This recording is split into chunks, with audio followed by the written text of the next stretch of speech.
बिस्मिल्लाहिर्रहमानिर्रहीम। अस्सलाम वालेकुम स्टूडेंट्स। कैसे हैं आप सब। हमने चैप्टर 9 फर्स्ट ईयर की न्यू बुक का फिज़िक्स का चैप्टर 9 स्टार्ट किया हुआ है और टॉपिक हमारे पास आज है गोसिस लॉ। हम गोसिस लॉ, इसकी एप्लीकेशंस ऑफ गोसिस लॉ को देखेंगे। उसके बाद लॉन्ग क्वेश्चन जो हमारे पास मेन है वो है the field of a charge conducting sphere, जो गोसिस लॉ की एप्लीकेशन है। अब इसका क्वेश्चन कैसे पेपर में आएगा, state Gauss's law and write a note on one of the application of Gauss's law, या वो ये कह सकते हैं कि field of a charge conducting sphere के लिए कैलकुलेशंस करें। तो स्टार्ट करते हैं।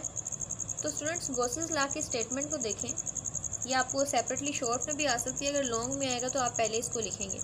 अब स्टेटमेंट क्या कहती है, the total electric flux through any close surface, कि आपके पास कोई भी क्लोज सरफेस है, जैसे ये आपके पास एक क्लोज सरफेस है, इसके अंदर आप इलेक्ट्रिक फ्लक्स कैलकुलेट करना चाहते हैं। इलेक्ट्रिक फ्लक्स का मतलब है the number of electric field lines that are passing through it.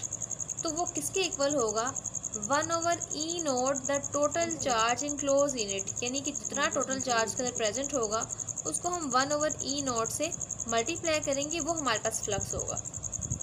अब स्टूडेंट्स को फिजिकली देखें या इसका कॉन्सेप्ट देखें, वो क्या होगा।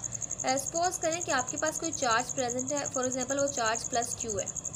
अब हर चार्ज की इलेक्ट्रिक फील्ड उसके गिर्द प्रेजेंट होती है, जो इलेक्ट्रिक फील्ड लाइंस की सूरत में बाहर की तरफ होती है। पॉजिटिव चार्ज की बाहर की तरफ होती है और नेगेटिव चार्ज की अंदर की तरफ होती है। अब सपोज करें आपने इस चार्ज को किसी सर्कुलर सरफेस के अंदर रखा है, क्लोज सरफेस आपने कोई लेनी है, सोप ले लें, बबल ले लें, बॉक्स ले लें, ऐसी कोई भी चीज़ जो क्लोज्ड है उसको उसके गिर्द खुद से कंसिडर करें। तो आपको पता है कि जितना चार्ज अंदर प्रेजेंट होगा उतनी ही लाइंस हमारे पास बाहर इमिट होगी, और जितना चार्ज कम प्रेजेंट होगा अंदर उतनी कम लाइंस हमारे पास इमिट होंगी। यानी कि अगर आपके पास चार्ज ज़्यादा प्रेजेंट है तो ज़्यादा लाइंस, कम चार्ज प्रेजेंट है तो कम लाइंस, और अगर कोई भी चार्ज इसके अंदर प्रेजेंट नहीं है उस ऑब्जेक्ट के अंदर जिसके गिर्द आपने कोई क्लोज सरफेस इमेजिन की है, तो आप कहेंगे इसके अंदर कोई चार्ज प्रेजेंट नहीं है। अब इस सरफेस के ऊपर जितना चार्ज प्रेजेंट होगा उसको आप मल्टीप्लाई करेंगे 1/e नोट से, और e नोट आपके पास क्या है, परमिटिविटी। अब परमिटिविटी क्या होती है, ये प्रॉपर्टी होती है किसी भी सरफेस की कि how electric field lines can easily pass through it. अगर हम इसकी परमिटिविटी की बात करते हैं तो हम कहेंगे कि कितनी आसानी से इलेक्ट्रिक फील्ड लाइंस जो है वो इसके अंदर से पास हो सकती हैं। यानी इसको हम रेजिस्टेंस के सेंस में भी ले सकते हैं। जिस चीज़ की परमिटिविटी की वैल्यू ज़्यादा होती है वो चीज़ की इलेक्ट्रिक फील्ड लाइंस कम बाहर आती हैं, और जिस चीज़ की परमिटिविटी कम होती है, परमिटिविटी यानी रेजिस्टेंस इलेक्ट्रिक फील्ड के रास्ते में कम होती है, तो उस चीज़ से ज़्यादा लाइंस बाहर की तरफ स्प्रेड आउट होती हैं। तो ये मैंने आपको इसके फिजिकल मीनिंग्स बताए हैं। यानी अगर हम गोसिस लॉ को देखें तो हमें दो चीज़ों के बारे में बताता है कि how much charge is present on the body, कि अगर ये कोई बॉडी है इसके ऊपर चार्ज प्रेजेंट है, इसीलिए हमने खुद से एक सरफेस को इमेजिन कर लिया है, कितना चार्ज इस बॉडी पे प्रेजेंट है इसके बारे में बताएगी। और दूसरी चीज़ हमें ये बताएगी कि how easily electric field lines can pass through it, कि इसके अंदर से इलेक्ट्रिक फील्ड लाइंस कितनी आसानी से बाहर निकल सकती हैं या उनको कितनी रेजिस्टेंस का सामना करना पड़ता है, ये हमारे पास परमिटिविटी है। तो हमारे पास गॉसिस लॉ ये है कि अगर आपके पास आप टोटल इलेक्ट्रिक फ्लक्स, ई का मतलब इलेक्ट्रिक और इसका मतलब फ्लक्स है, उसको कैलकुलेट करना चाहते हैं थ्रू एनी क्लोज सरफेस, तो वो इक्वल होगा total charge in close in it multiply by 1/e note, जो कि परमिटिविटी है। इन दोनों को मल्टीप्लाई कराएंगे तो वो आपके पास इलेक्ट्रिक फ्लक्स होगा। अगर शॉर्ट में आएगा तो आप इतना ही लिखेंगे। हम इसकी मज़ीद थोड़ी सी डेरिवेशन करते हैं जो हमारी बुक के अंदर प्रेजेंट है। वो क्या करते हैं कि कोई एक इर्रेगुलर बॉडी ले लेते हैं जिसके ऊपर चार्ज प्रेजेंट है, Q1 है, Q2 है, Q3 है, Q4 है, और हमें नहीं पता कि उसके ऊपर कितना चार्ज प्रेजेंट है, ये वो चार्ज है। और हम खुद से सपोज कर लेते हैं कि उसके ऊपर Qn चार्ज प्रेजेंट है, क्योंकि हमें नहीं पता कि कितने नंबर ऑफ चार्जेस के ऊपर प्रेजेंट है। हम कहते हैं कि इलेक्ट्रिक फ्लक्स हमारे पास किसके इक्वल होगा, यहाँ पर टोटल चार्ज है। टोटल चार्ज का मतलब है Q1, Q2, Q3 सबको ऐड करवा के।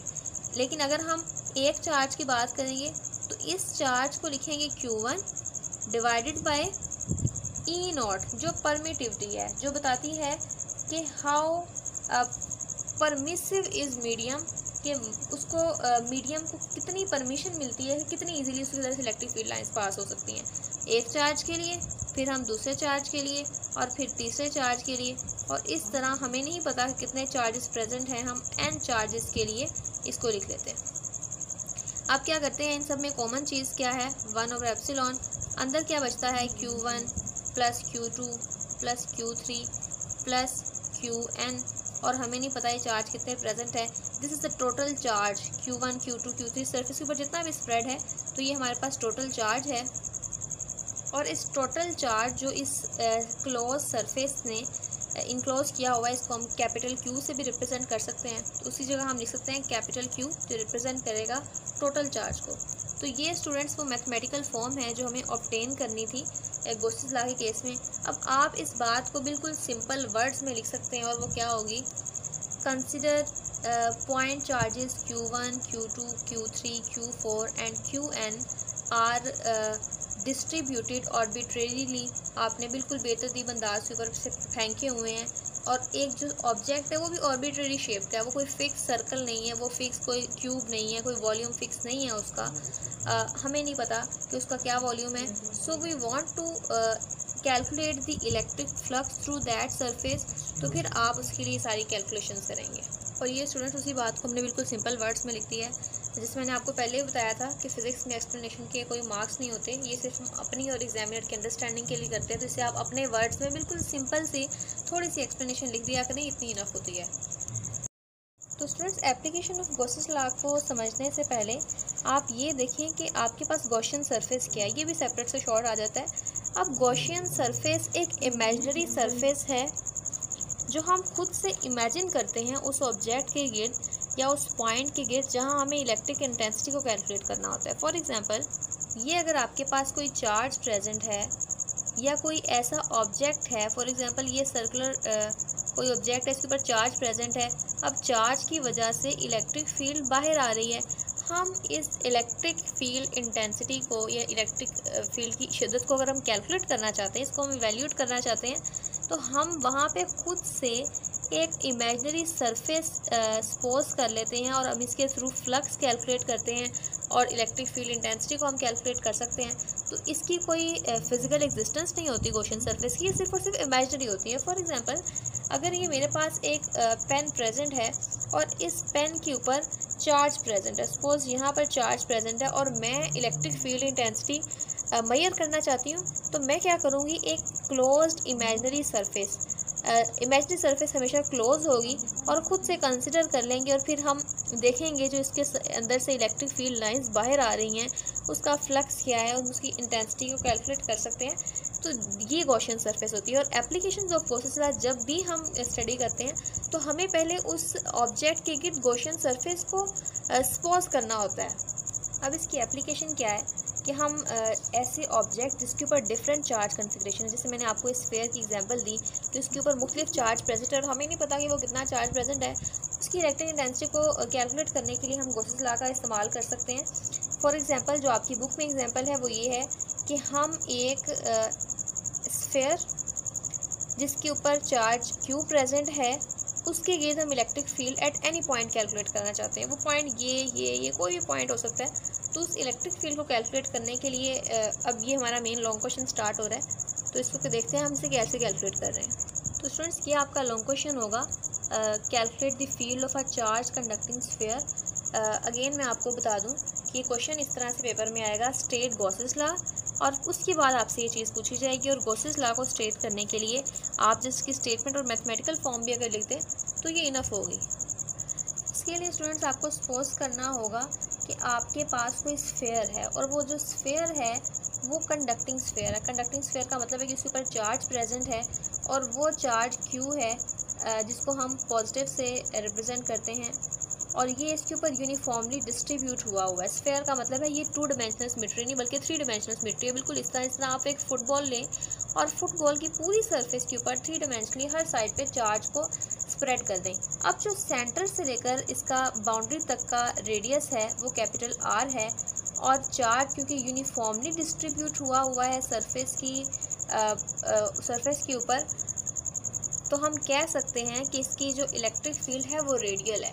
अब अगर मैं आपको ये चीज़ एक्सप्लेन कर सकूं कि आप सपोज करें आपके पास एक फुटबॉल है, फुटबॉल की ऊपर नीचे साइड से 3 डायमेंशनली हर साइड से इलेक्ट्रिक फील्ड लाइंस इमिट हो रही हैं, तो हम कहते हैं कि इसकी जो सिमेट्री है वो स्फेरिकल सिमेट्री है। स्फेरिकल सिमेट्री का मतलब है कि अगर आपको एक हाफ पार्ट दिया जाए तो आप खुद से दूसरा पार्ट कंसिडर कर सकते हैं, इसको हम कहते हैं सिमेट्री, यानी सेम साइड्स होंगी और उसकी सिमेट्री जो स्फेरिकल है और इलेक्ट्रिक फील्ड लाइंस जो हैं रेडियल शुआओं की फॉर्म में बाहर आती हुई हमें नज़र आती हैं। सपोज करें कि ये जो चार्जेस हैं ये इसके ऊपर प्रेजेंट हैं और इन चार्जेस की वजह से बाहर की तरफ फील्ड प्रेजेंट है, और आपको पता है कि पॉजिटिव चार्ज की वजह से जो फील्ड होती है वो हमेशा आउटवर्ड होती है। तो ये जो रेडियल है, रेडियल का मतलब है कि वो एक एरोस की फॉर्म में, शुआओं की फॉर्म में हर कहीं हर तरफ फैला हुआ है। आपको जैसे मैंने फुटबॉल का बताया तो आप सोचें कि फुटबॉल की हर साइड से इलेक्ट्रिक फील्ड लाइंस निकल रही हैं क्योंकि उसकी पूरी सर्फेस के ऊपर जो है चार्ज वो यूनिफॉर्मली स्प्रेड हुआ है। और अब स्टूडेंट्स इसके अंदर हम ई को कैलकुलेट करने के लिए एक इलेक्ट्रिक फील्ड, एक इमेजिनरी सरफेस जो इसकी प्रेजेंट नहीं है, सिर्फ हमने इसको इमेजिन किया है, वो खुद से हम कंसिडर कर लेते हैं, इमेजिन कर लेते हैं। और जो उसका रेडियस है इमेजिनरी सरफेस का, यानी वो भी सेंटर से लेकर उसकी बाउंड्री तक है, वो हमारे पास स्मॉल आर है। और हम कहते हैं कि जो स्मॉल आर है, जो गॉसियन सरफेस है, उसका रेडियस ज़्यादा है as compare to that sphere, इस तरह से। और अब स्टूडेंट्स आपको पता है कि जो स्फेयर का हमारे पास एरिया होता है वो हमारे पास होता है 4πr²। और क्योंकि हमारे पास गॉसियन सरफेस का हम एरिया की बात कर रहे हैं तो उसका रेडियस क्योंकि r है तो हम यहाँ पर 4πr² लेंगे। अगर हम अंदर वाली सरफेस का रेडियस निकालेंगे तो वो कैपिटल R लेंगे। तो अब स्टूडेंट्स हम इसमें से इलेक्ट्रिक फ्लक्स कैलकुलेट करेंगे। हम यूज़ गॉसेस लॉ करेंगे। गॉसेस लॉ हमारे पास क्या कहता है कि phi E is equals to 1/E0 the total charge present on it. और जो यहाँ पर चार्ज प्रेजेंट है वो स्मॉल q ही है, ये q हर तरफ q ही है, तो हम यहाँ कह सकते हैं कि वो चार्ज हमारे पास q है। अब फ्लक्स क्या है? फ्लक्स आपके पास इक्वल होता है E और A के डॉट प्रोडक्ट के। अब यहाँ पर E और A दोनों के दरमियान एंगल 0 डिग्री है, तो हम डायरेक्टली E A ही लिख सकते हैं, हमें साथ कॉज लिखने की ज़रूरत नहीं है। तो स्टूडेंट्स पहले आप फाई ई को कैलकुलेट करेंगे जो कि आपके पास होगा E dot A cos theta, और क्योंकि थीटा 0 है तो हम यहाँ पर ई ए डायरेक्टली लिख सकते हैं। अब ई यूनिफॉर्म है, हर साइड पे इलेक्ट्रिक फील्ड हमारे पास यूनिफॉर्म ही है और जो एरिया है वो हमारे पास 4πr²। तो हम कह सकते हैं कि ये हमारे पास इसकी वैल्यू आती है कि ई मल्टीप्लाई 4πr², इसको कोई नाम दे दें 1 का। इसको इसके अंदर पुट करवाएंगे तो हमारे पास क्या फाई ई की जगह क्या आएगा, E 4πr² is equals to 1/E0 multiply by Q. आप क्या कैलकुलेट कर रहे हैं? आप ई कैलकुलेट कर रहे हैं, फील्ड कैलकुलेट कर रहे हैं। तो 4πr² इस तरह मल्टीप्लाई हो रहा है, जब वो इस साइड पे आएगा तो वो डिवाइड हो जाएगा, 1/E0 multiply by Q divided bye 4πr²। पूरी टर्म इसके साथ मल्टीप्लाई हो रही है, यहाँ पर हम डिवीजन के साइन के नीचे लिख देंगे, तो हमारे पास इस तरह से इसकी फॉर्म बनती है। अब यहाँ पर आपने पढ़ा हुआ है कि 1/4πε, ये हमारे पास कांस्टेंट है, 4 भी कांस्टेंट है, उसकी वैल्यू फिक्स है, पाई 3.14 है, E0 permittivity of free space भी कांस्टेंट ही है जिसकी हमने वैल्यू पढ़ी थी, वो भी फिक्स थी। और हमारे पास Q डिफरेंट हो सकता है और रेडियस डिफरेंट हो सकता है। ये इलेक्ट्रिक फील्ड है जब आपने गॉसियन सरफेस को कंस्ट्रक्ट किया हुआ है।